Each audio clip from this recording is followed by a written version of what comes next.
what happens when discipline turns into desperation and skinny becomes the goal at all costs?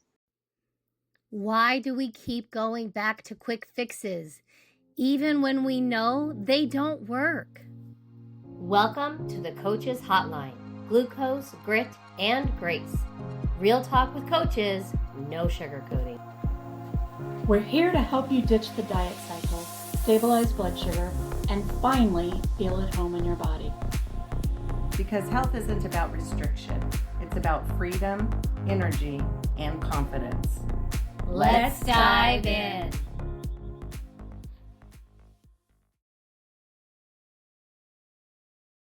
Before we go any further, I want to prepare you for what you're about to hear. Amber is going to share a part of her story that is very deeply personal. And for many of you listening, it may feel uncomfortably familiar. It isn't a tidy before and after story. It's an honest look at what can happen when years of dieting, rules, and pressure slowly erode the trust in your own body. What you're about to hear isn't about making wrong choices or lacking willpower. It's about what happens when the only options you're shown are control, restriction, and extremes, and how easy it is to believe that if something doesn't feel hard enough, it won't work. As you listen, you might recognize thoughts you've had but never said out loud. You might even feel seen or stirred or even a little tender. That's okay. Our goal today isn't to judge past decisions or glorify struggle. It's to understand the why behind them and to open the door to a different kind of conversation about healing, trust, and what real support for the body actually looks like. So take a breath, listen with curiosity, not criticism, and know that if parts of Amber's story feel close to home, you're not alone. Amber, when you're ready, take us back to where this all began. Yeah. Thank you for that introduction. So I've been dieting since I was a kid. I think my first dieting episodes were like at age 10. So over 4 decades. And my entire life, I believed that skinny meant healthy. And I learned that my body was actually a problem that needed to be solved. And, like I would, as a kid, I would jump from diet to diet to diet. I remember one of the very first diets I did was the heart patient diet. And you made this cabbage soup, which, oh my God, it made the house smell. It made my stomach turn. Wow. And now that I think about it, it had very little nutritional value in it whatsoever. But it was from the American Heart Association, so it's got to be healthy, is what I was thinking, Yeah, absolutely. And, like I did Slim Fast with my mom, and just so many things. When I think I would say probably about halfway into my teaching career, I learned about HCG drops. And I would take those and then eat 500 calories a day.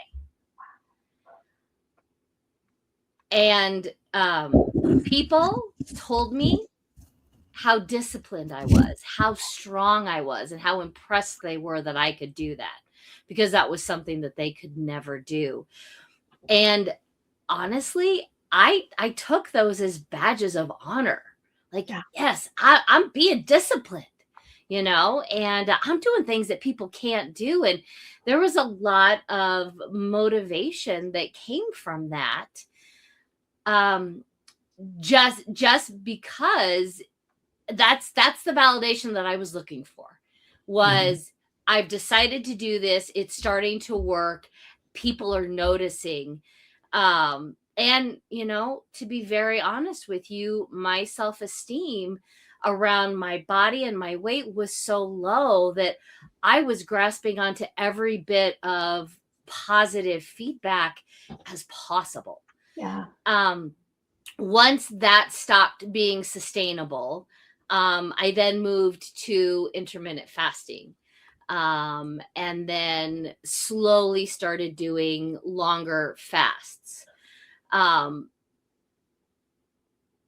which really was more rules and honestly was more control, because my weight was something that I had been trying to control pretty much my whole life. And because I wasn't skinny, I felt like I didn't have any control over it at all. And eventually I hit rock bottom, not just physically, but mentally and emotionally. I wasn't asking, what does my body need?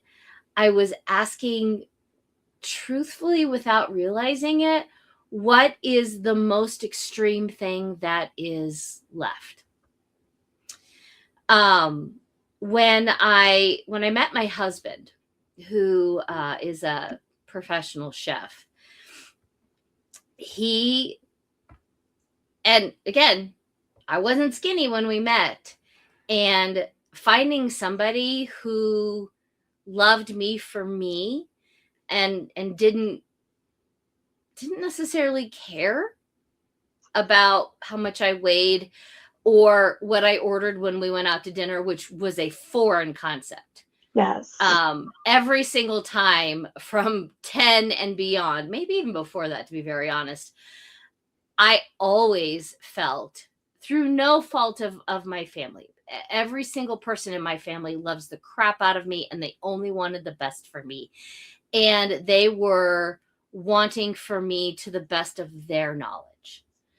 So please hear that we all came from the same school of diet mentality. And so just really doing the best we could. But when I would go out with my husband for dinner, he didn't care what I ordered. In fact, he encouraged me. Yeah, let's get the fries. Oh, make sure we have room for dessert and stuff like that. And I was like, oh my God, I've never had this before. This is food freedom. We know that's not now, but I felt so free because I was finally able to breathe. Because for the first time, I didn't need to be so hypercritical of every morsel that I was putting in my mouth. Yeah. And that freedom really turned quite dangerous. In the first 4 years of our relationship, I gained 150 pounds. I gained a whole nother human being. Because I had freedom. And by the time I had hit the three, I think my highest was 356, and I'm 5'3". So that's a lot of weight for somebody who is 5'3" to hold. I was desperate. I was unhealthy. I couldn't walk upstairs. And once I came down in the morning, I had to make sure that I had everything with me so that I didn't have to go back upstairs until it was time to go to bed. Wow. And I got desperate. And so I went back and I did more fasting, and that wasn't working. And I realized, and gastric bypass was something that I'd been thinking about for years. Can you explain real quick what gastric bypass is, so for people that might not know what it is? Yeah, absolutely. So gastric bypass and gastric sleeve are two surgical procedures where they actually go in and alter the size of your stomach. In a sleeve, they will cut your stomach and this is not 100% clinical. This is just my understanding. So please, if I get something a little bit wrong, I apologize, but this is my understanding because I didn't have the sleeve. But basically, they kind of like cut it in half. And then they completely remove the part that they cut out. Wow. And so that's actually not reversible. But what it does is it gives you a little bit bigger food capacity, because that's the thing. This is just a really extreme way to not eat so much. Very much akin to like wiring your jaw shut. It's just a different surgical version of wiring your jaw shut. Yeah. Gastric bypass, they actually go in and they turn your stomach into a like 1 ounce pocket. And that's all the capacity that you have. So that food and consumption restriction is completely teeny. And like I said, they're surgical procedures. And so I went in and I had surgery, and I ended up staying in the hospital 2 nights because I had to clear certain protocols for my health before I was allowed to go home. Yeah. And so I had been considering that for quite a while, but wasn't ready to pull the trigger. I was like, I'm literally going to alter my body. There's got to be a different way. And so when I got to the point where I was like, no, clearly there is no other way. I would say that is probably the biggest rock bottom that I hit. Yeah. I truly did not think that I could be successful any other way. And then when I went to go see the surgeon, the question was, well, do you want to do the gastric sleeve or do you want to do the gastric bypass? And what I understood at that point in time was that gastric sleeve would allow me to eat more, and gastric bypass wouldn't. Gastric sleeve would allow my body to absorb more nutrients. Gastric bypass wouldn't. Wow. And I chose gastric bypass because, and honestly, I don't remember actually saying, Amber, you deserve to be punished. But that was definitely the theme growing through my head. I can't do this. I've not been successful. This is the only thing. And I have treated my body so badly. I need to do this for my body. I need to punish myself because of the choices I've made, which now that I think about it is scary. And I pray that nobody ever feels that way. Yeah.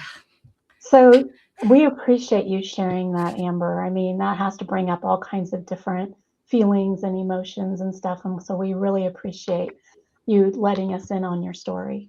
Yeah. One question I have, you talked about in the beginning about how people were saying, you know, wow, I could never do that. You know, you're such a great person for being able to have less calories, probably even going through the surgery. You got some of those comments as well. Mm-hmm. When did you feel like that reinforcement or that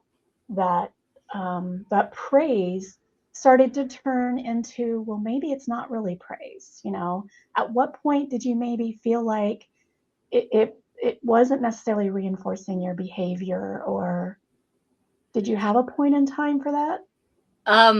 Yes, and it did not happen until I started this lifestyle. Oh. Until I started working with PFC3 and working on my mindset and working with Carrie and Coach Donna.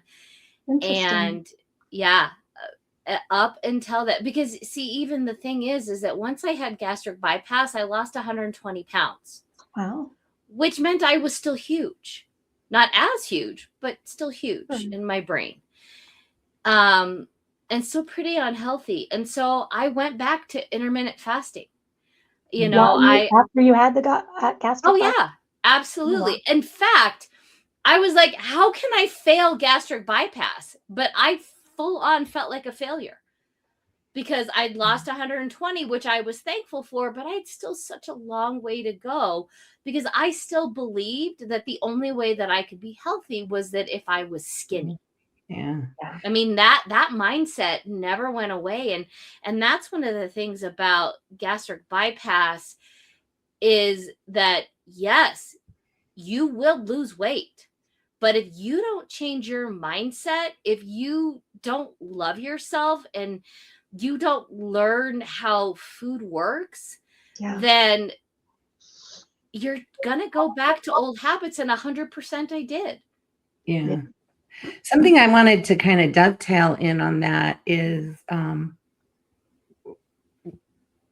what was you talked about mindset, but I want to talk kind of more about your self-talk. What was your self-talk like? Oh gosh. When you were going through all of this? What were some of the things you told yourself that you believed that caused you to like keep doing more extremes? Basically that I have been failing all my life. And is this the time I'm going to finally get my crap together? And so I think one of the things that I remember thinking and feeling when I did decide to do gastric bypass was, well, clearly you cannot do this on your own. You've had 40 years to prove that you could do it on your own, and you failed every single time. You're still huge. This is what I'm telling myself. And again, we speak more awfully to ourselves than we ever would another human being, even people we don't like. Truly, yeah. And so because I had failed at everything, I was like, you know what? You don't get to choose anymore. You don't get to take control over this. You are going to have surgery so that you are forced to lose weight. I mean, that's truthfully what it was. Gastric bypass was the way that I could ensure that my body would lose weight when I knew I did not have the self-control to do it myself. Yeah. And yet you still looked in the mirror and you thought yourself a failure even after losing 120 pounds. Oh, 100%. Because this was supposed to make me skinny. This was supposed to fix me. I saw everybody else's before and after pictures, and they went from chunky monkey to they never looked like they had a weight problem at all. And I full on still look like I had a weight problem. In fact, I hadn't even gotten back to the weight that I was when I met my husband. I was still 30 pounds over when I met him. Mm-hmm. Yeah. Wow. So when you went through the gastric bypass, I know a lot of times, I know I checked into it as well in times when I felt desperate about, well, maybe I just need to have bariatric surgery in general, hadn't looked for anything specific, had not talked to a doctor. My thing was, if I don't know how to eat now, how am I going to be able to know how to eat after I have it? So did they offer you any type of guidance when it came to that? Or was it more about that dieting culture of restriction, only eat this, only eat that? Just kind of wondering, what was the support that you had with that gastric bypass? So truthfully, it was both. There was support. In fact, Tom and I, because he was with me every step of the way in the sense that he wanted to support me as his wife, he was not on board. Okay. He was not happy about it. He did not want me to have surgery. I think it scared the crap out of him, and rightfully it should have. He loved me. He still loves me. But there were classes before surgery, and then there were classes after surgery. But the classes, now that I look back at it, were more diet culture. Mm-hmm. It was like, well, you can't absorb anything, so now you got to make sure you take a lot of vitamins. And here are the kind of vitamins that you need to take. And you need to be eating protein. You need to be eating protein. In fact, if you never eat another vegetable, that's fine, because what you need is your protein. And if your protein isn't up to par, you're not following directions. I would say the one healthy thing they did is say, make sure you stay hydrated. Okay. But yeah, it really just perpetuated the diet mentality, because again, gastric bypass is just a very, very, very extreme version Yeah. of caloric deprivation. Very Yeah. extreme. Yeah. 1 ounce of food at a time. Yes, which Right. is Incredible. not a lot of food. No. So that's, I kind of want to dig into that, Yeah. the nutrition side of it, that, what you're not absorbing, what you're not eating. And from knowing what you know now about all the science of blood sugar stabilization and how your body works, Mhm. what do you see as being some of the effects that you saw in your body that maybe you didn't know then was malnutrition, but you do now? How is your body responding to all that? Yeah. I would say the most notable thing is my hair started thinning. Yeah. And I was in several different bariatric Facebook groups. And that was just a known thing. Yep, you're going to start losing your hair, blah, blah, blah, blah, blah, whatever. And I was like, oh, okay, so this is normal. I think that's normal. No, it's not normal. Not normal. When your body is losing your hair, there is something wrong. Please don't let people tell you that it's normal. Yeah. But yeah, I mean, the thing, diet culture in so many different categories has normalized things that are truly just not healthy. And until I started actually learning about health and absorption and nutrition and how to actually feel my body, I had no idea whatsoever. Yeah. What was your energy like compared to now and then? Oh my God. So, I had no energy. Yeah. And I mean, I guess the week or two after surgery, I think maybe it makes sense that I was pretty much sleeping all day, because my body had just had surgery, but Right. that didn't get better. I mean, Okay. I wasn't eating. So my fuel as I go machine was not getting fuel. So yeah, go ahead. So sorry. No. So I know you're a teacher, and you were teaching full time at that point, weren't you? I had actually just stepped away from the classroom. Okay. But I can't imagine if you were, because you teach elementary, correct? Oh yeah. Yeah. I mean, those kids are active. They're very active. I would not have been able to make it through a day. Wow. And when I was 350 pounds, because we got married in 2018. I stepped away from teaching June of 2018 when I was 350 pounds. And then I had gastric bypass 6 months later. Okay. And embarrassingly enough, I caught myself falling asleep in class because I had no energy. I was not sleeping well. Like I was incredibly unhealthy. So it almost sounds like when you were at your highest weight, mm-hmm. you were experiencing obviously low energy, things like that. And then after gastric bypass, you were still kind of experiencing the same things. Mm-hmm. So even after, your tremendous weight loss, did you ever have any, wait a minute, this isn't, I know it's not doing what I thought it was going to do. I don't have all the energy. And I know you already talked about the weight aspect of it, mm-hmm. but how did you feel about, because I know you talked about being a failure, you failed gastric bypass. How did that make you feel as that failure, I guess maybe is what I'm trying to ask. Yeah, no. And I can definitely speak to that. I will say that by virtue of losing weight, I did get, I don't know if you qualify it as energy. It was easier for me to move. Got it. Because I wasn't moving 120 pounds around anymore. Right. A person. Exactly. But I was still not sleeping well. I was still getting very tired in the afternoons, like those afternoon crashes. And so those things were still happening. I think I was just it was easier for me to move. And so that really did feel like progress. Sure. When I started feeling like a failure is when the scale started going back up. Oh.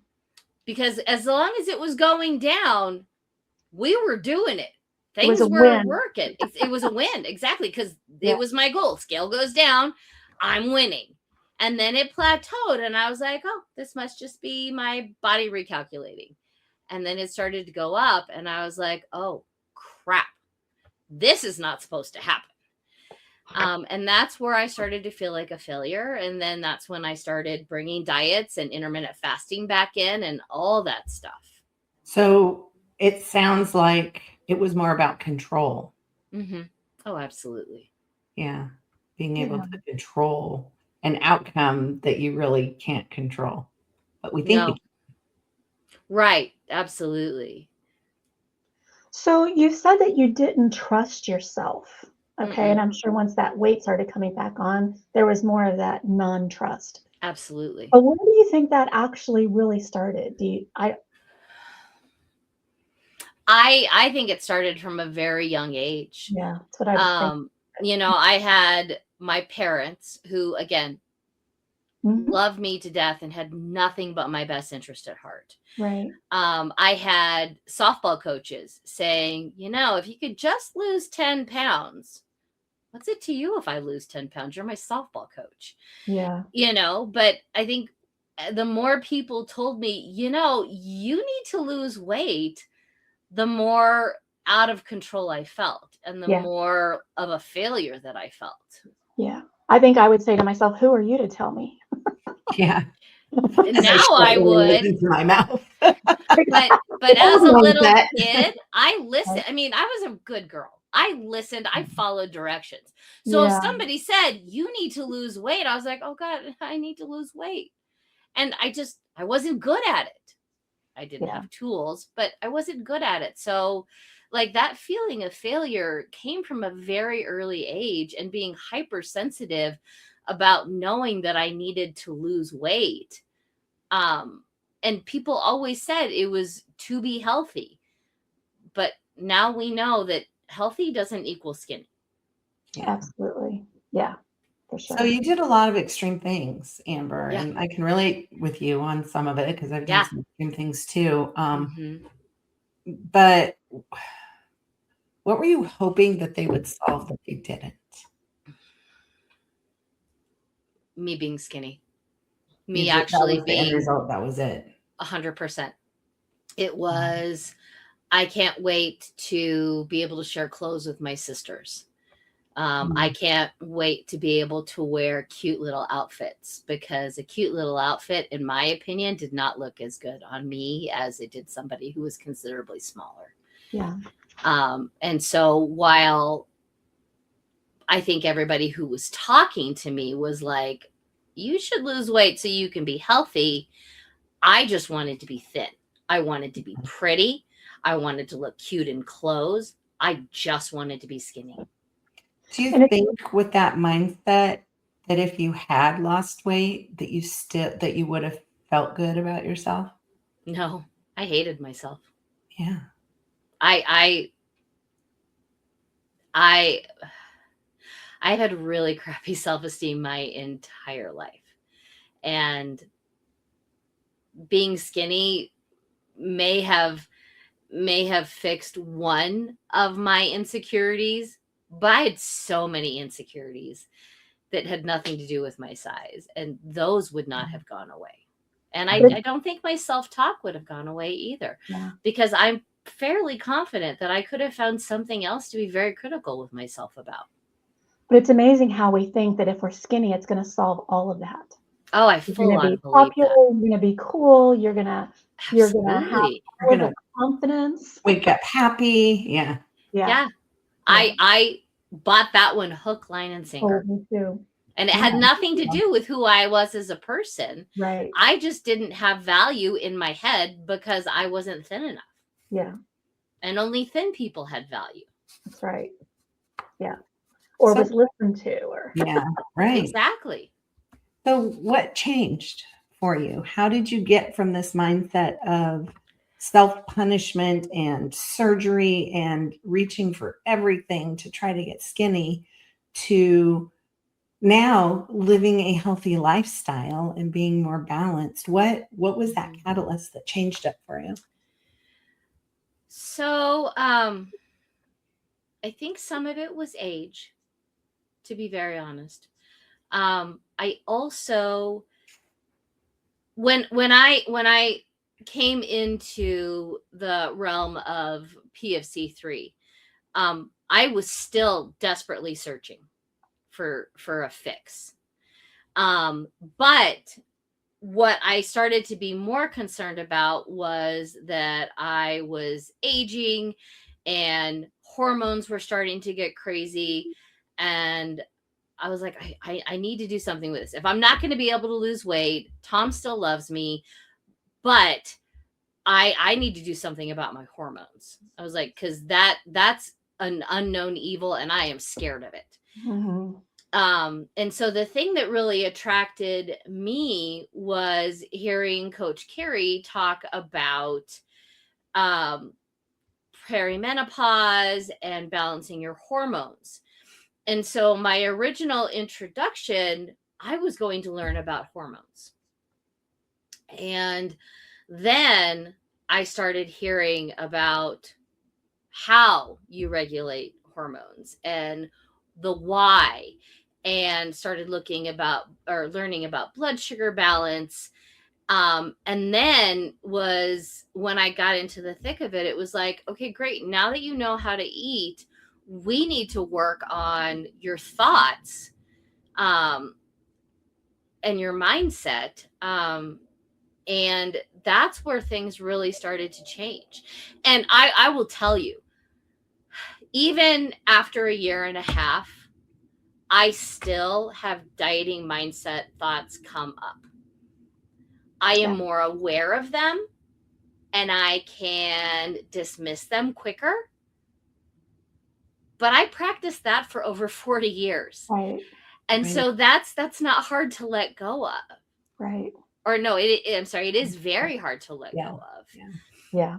Just because I've practiced it so much. But I would say that, yeah, it's not until very recently, within the last year and a half, I've really had to do a lot of like work just on what I'm saying to myself, what are my core beliefs, and why I'm doing what I'm doing. You know, it's been a lot. And you may have hit on some of this already. Okay. Yeah.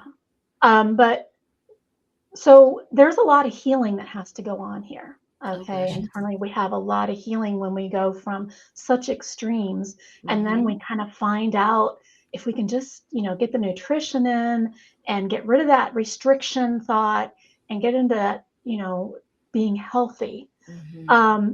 What kind of healing was required that dieting never asked of you? So much healing. I mean, dieting never asked me to heal because it never supported me healing, right? Yeah. So not only did I need to heal my body, I needed to heal my mindset. I needed to heal my self-talk.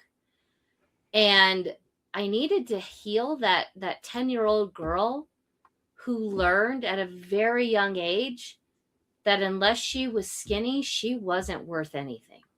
Yeah. I'm still working on that one. I'm a lot stronger, but I'm still working on that one. Yeah. I get it. Yeah. And I think a lot of us are, because like you said, it's such a deeply ingrained thought pattern. Yeah. That's how we grew up. Yeah. Yeah. And it takes so much. It does. To change that. It does. We could probably do a whole episode on mindset and how we felt about ourselves and how to change that. So yeah. I agree. So what does success mean to you now? And is it different than it was when you were dieting? I love that. Absolutely.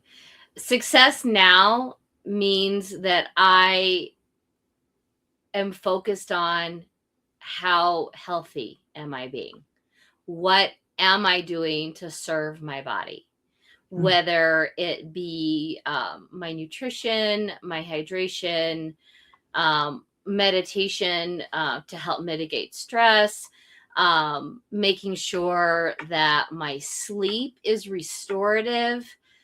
And so truthfully, right now, health, while blood sugar balance, don't hear that it's not incredibly important. It's just not the only thing. And it's actually the easy part, right? It truly is. Yeah. Absolutely. I just make sure that I don't order processed crap from the store, and all I have in my house is things that balance my blood sugar. You Right. know, I start with protein in mind, and then I add things. You're 100%. That's the easy part. Yeah. But making sure that all of the other health components are in there, Mhm. that's that intentionality that truly makes that healing begin. Yeah.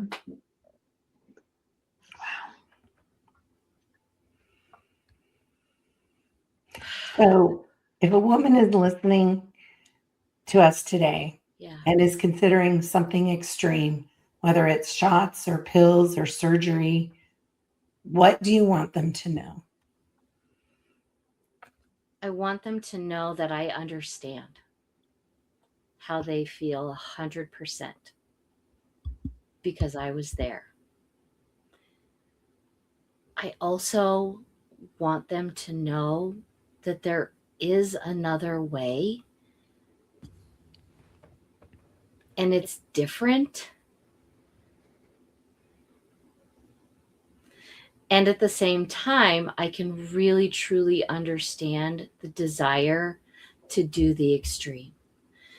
So what I wish that I had had before I did that was not a session with a therapist that said, yeah, you're good to go for gastric bypass, but one who actually said, let's dig in to why you feel this is necessary for you.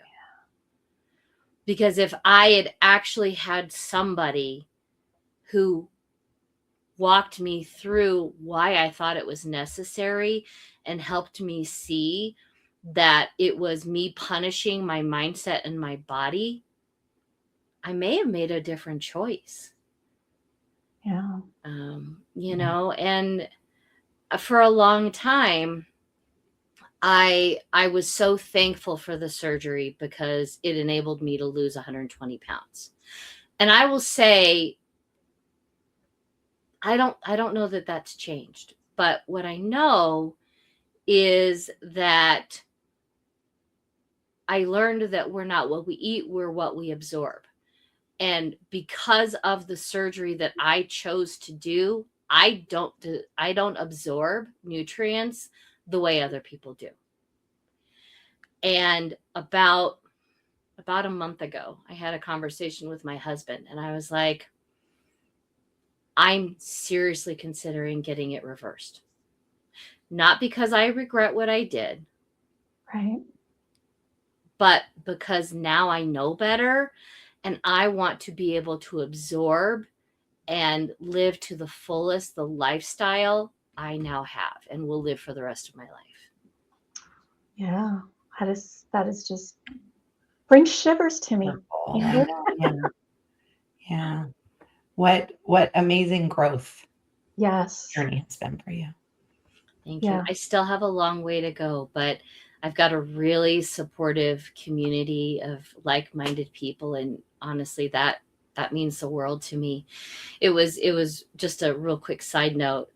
Somebody in the community had gastric bypass and was just starting this lifestyle, and they're like, how do I do it? And is this going to be a problem? And I was like, I had those same questions a year and a half ago.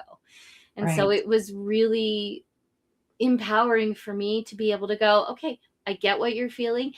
Here's what I felt too. And here's how I navigated it. And here's how you modify a little bit so that it's going to work with you and not against you. Yeah.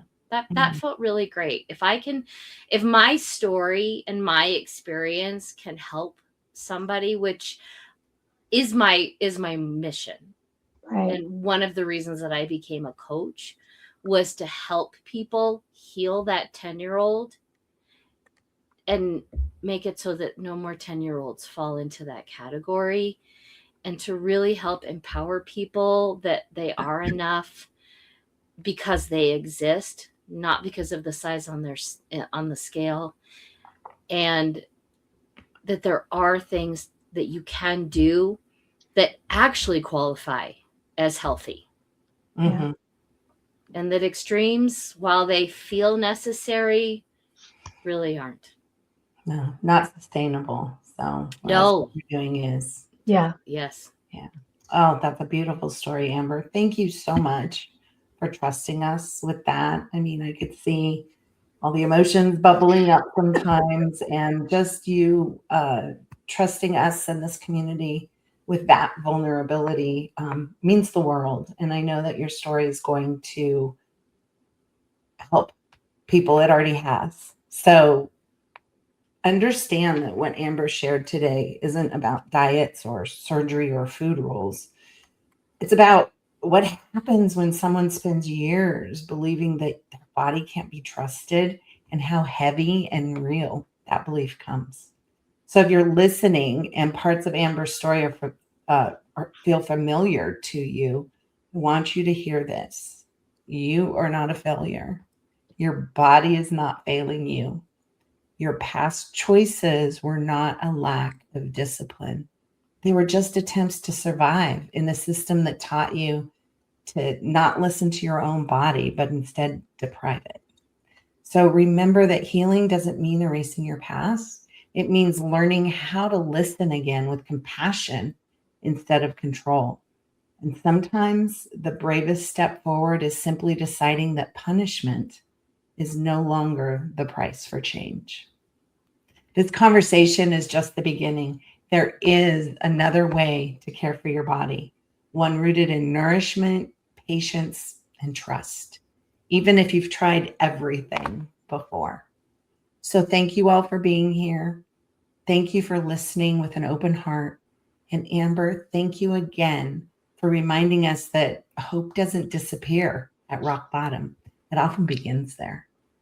So Absolutely. we'll see you next time on Glucose, Grit, and Grace, where there's no sugarcoating, just real conversations about healing and living well.